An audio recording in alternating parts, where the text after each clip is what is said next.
కనుక ఇక్కడ మనం చూసినట్లయితే, కాబట్టి ఈ నా మాటలు విని వాటి చొప్పున చేయు ప్రతి వాడును. చాలామంది వింటారు కానీ ఈ చెవితో విని ఆ చెవితో ఇడిచిపెట్టేస్తారు.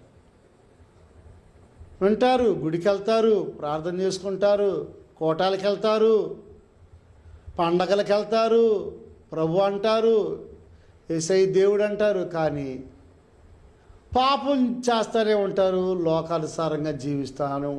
ఇటు దేవుల్లో కూడా ఇటొక అడుగు అటొక అడుగు. ప్రభునందు ప్రియ దేవుని బిడ్డలారా,